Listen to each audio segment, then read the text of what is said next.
Hello, this is my comparative study about the crime film genre and how its exploration of familial relationships has evolved throughout the years. I will be comparing and contrasting the last 3 episodes of the 4th season of Breaking Bad, which is directed by Vince Gilligan and Scott Winant, with The Godfather, which was directed by Francis Ford Coppola. Breaking Bad's last 3 seasons of episode 4 came out in late 2011, while The Godfather came out in early 1972.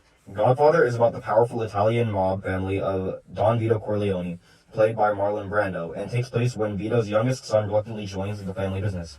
While Michael, who is Vito's youngest son, tries to maintain a normal relationship with his wife, he gets drawn deeper into his family's violent activities after his father gets shot down by a rival gang. Breaking Bad, on the other hand, is about a high school chemistry teacher, Walter White, who is played by Bryan Cranston, who discovers a new purpose after he gets cancer and starts cooking meth to pay for the treatment and provide for his family in a way he never could before. In these 3 episodes specifically, Hank, Walter's brother-in-law, starts snooping deeper into his business with the cartel and almost catches Walt. Because of his snooping, the cartel starts to hunt Hank down, while Walter continues to do business with them. The 3 episodes end when Walter finally kills the cartel lord who was his boss, which is Gus Fring, and manages to keep his family safe. Why pick these 2 films?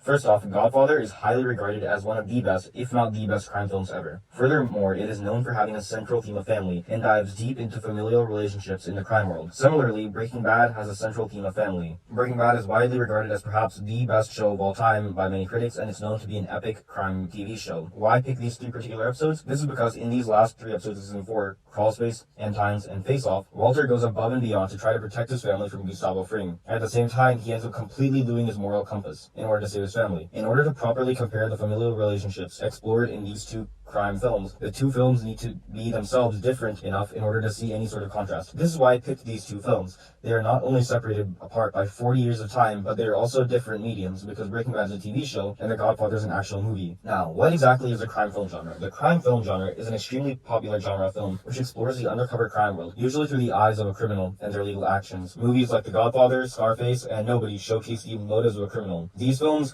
attempt to explore the complex reasons that compel someone to turn to crime. The reasons usually boil down to family and the need to provide. As seen in The Godfather, Michael gets drawn into the family business as a result of his dad's and brother's death. Similarly, in Breaking Bad, Walter is drawn into the crime business because he wants to be able to provide for his cancer treatment, and moreover, he wants to be able to provide for his family by himself. To actually understand the differences between these 2 films and how they deal with familial structures, we need to look at the cultural differences. The Godfather was made in the 1970s during the New Hollywood era, where directors started to experiment with new techniques and make films that challenge societal norms by dealing with risky or taboo topics, and by showcasing more sexual and violent content. The early 60s and early 70s were dominated by social changes, starting with the Civil Rights Movement for African Americans. The Civil Rights Movement eventually branched off into different movements that advocated for different minorities, such as women, Hispanics, the LGBTQ, and anti-Vietnam War movements. This movement was known as the New Left, or the counterculture, which dominated the youth and attempted to challenge societal norms and basically go against government authority. We can see the counterculture's presence, especially in The Godfather, where the cops are all corrupt and working for the mob bosses. Solenzo's bodyguard was a cop, and Don Vito talks a lot about getting senators and buying them off for their own support. This is actually what leads to the main conflict in the family, in fact. Since in the beginning, Michael Corleone is just a nice, clean guy who's a respected Marine who just came back home from World War II. His father wanted him to become a senator for this exact reason, so their family could have access to clean power instead of buying off senators and doing illegal activities. And moreover,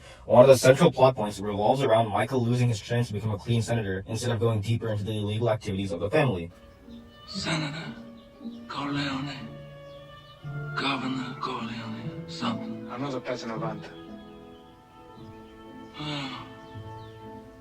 40 years later, in Breaking Bad, things are completely different. Unlike the 70s, there was no strong counterculture in the late 2000s. There was no strong force calling out the corruption in the government. That wouldn't come for a few years later after Breaking Bad came out. Instead, in Breaking Bad, the cops are all the heroes. Even though Hank is seen as a rude and bullyish cop, even if Hank is trying to get Walter's alter ego of Heisenberg that cooks all the meth, Walter cares so much for Hank. In fact, in Crawlspace, Walter goes above and beyond to scheme up a huge plan that involves fake calling the DEA to try to convince Hank and his wife to hide in their house safely to avoid Gus's hitman. You need to call the DEA, and you need to tell them that Gus has a hit out on Hank.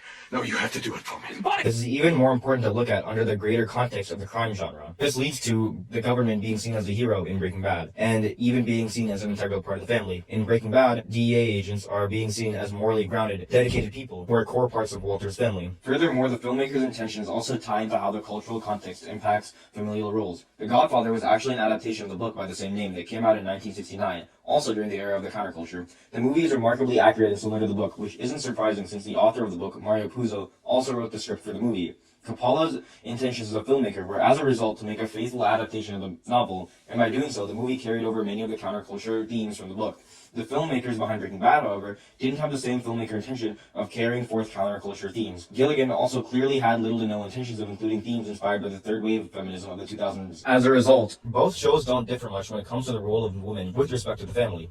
Despite there being a staggering 40 years apart between these two films, and the fact that Godfather was set in 1940s America, both films are dominated by men. In The Godfather, all the women are seen as homemakers, or just as spectators of the family business. The only real effect that they have on the plot is when Connie gets abused, which leads to Sonny's death, and when Kay gets suspicious about Michael's business with the mob. For context, Kay is Michael's wife. In Breaking Bad, women get a slightly more impactful role in the story. However, they still don't get that big of a role. In Crawl Space, for example, Skyler's actions cause the main conflict, because her actions of using the drug money to pay for her boss's tax evasions lead to Walt losing money at the end of the episode. More on this later. Nonetheless, Breaking Bad is still male-dominated, as the filmmaker's intentions don't include themes inspired by third-wave feminism of the 2000s. In fact, this has actually become a subject of critique when it comes to the show. For example, The Guardian critiques it for being male-dominated. Both films also have an extensive use of cinematography that highlights the similarities and differences of the familial relationships. In both films, the main head of the family has a need for control. In The Godfather, Don Vito has a grip on the Corleone family and their associates. Right from the beginning of the movie, we see people coming to plead the Don for help. The Don starts off being encapsulated by the shadow in the scene, and the camera cuts to facing the Don and zooms in. The framing is focused on the Don's face, rarely cutting away. The lighting is important too, because Don's face is really fully in light,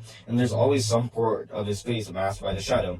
The filmmakers make use of hard light, and always have some facial features obscured, such as the eyes. All these components come together, representing the Don as an ominous and intimidating man who has full control over his familial members. Furthermore, the Don uses his large, wide-ranging family as a tool for power. He offers his family members and his extended family members favors in return for their respect and obedience. He also figuratively gets everyone to join the family. That's why the movie is called The Godfather, after all. It's because the Don is a godfather to so many people. Furthermore, according to a Berkeley paper, during the scene where all the sons, Michael, Sonny, Tom, Hagen, Fredo, all discuss killing Sollozzo, we see the use of cinematography to show Michael taking control of the family. In the scene where all the sons are discussing ways to kill Sollozzo, when Michael gives a suggestion for a plan and also volunteers, he sits down on the chair, similar to how Don Vito does, and the camera slowly zooms in on him, forcing the viewer to pay attention to him, and gives the viewer a sense that he has power. Similarly, in Breaking Bad, cinematography is used to convey Walt's want for control. In the end of Crawl Space, Walt's season-long attempt to maintain control over the cartel business and his family completely fails. To start off, we see him straight up begging his lawyer to call the DEA to alert Hank's family about the cartel's hit on them. This is a clear example of how Walter has lost control over his family. The camera zooms in on Walt's face to make it seem as if he's cornered by the cartel. In this case, it's true, because if the cartel kills Hank, it would be his fault technically for leading the cartel and Gus to Hank, and his family would fall apart. Walt also finds himself losing control over his family's economic status, as in the end of the episode, he's seen lying on his back, panic laughing, after realizing that Skyler took all the money to make sure that her boss would get out of trouble with the IRS and tax issues. The laughing and the phone ringing in the background in the scene combine to create a sensory overload for the viewer, making the viewer feel as panicked as Walter.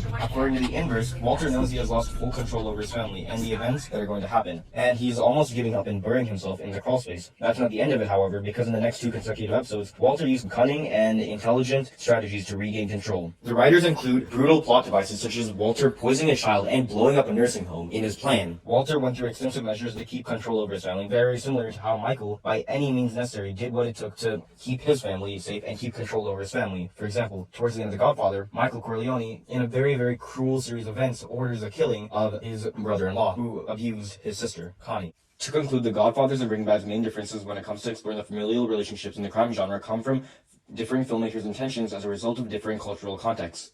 During the making of The Godfather, the counterculture movement influenced the filmmakers' and writers' intentions of how they would portray cops and the government in the film. However, no such thing exists in Breaking Bad's cultural context, and as a result, cops and the government are part of the family and are the most respected and morally grounded of the family. The two films are similar in exploring familial relationships because both of them have similar interpretations of women's role in family. Even though Breaking Bad was made during the third wave feminism of the 2000s, its women still play a minor role in the film, and the filmmakers' intentions didn't include using feminist themes. The role of women is minimized heavily, and the men take up more important roles in the family. Both films also emphasize how the main crime boss needs a sense of control over the family through the use of lighting and framing. Ultimately, both films explore familial relationships in their own similar ways, which reflects how familial relationships are overall explored in homogeneous ways across the crime genre and film.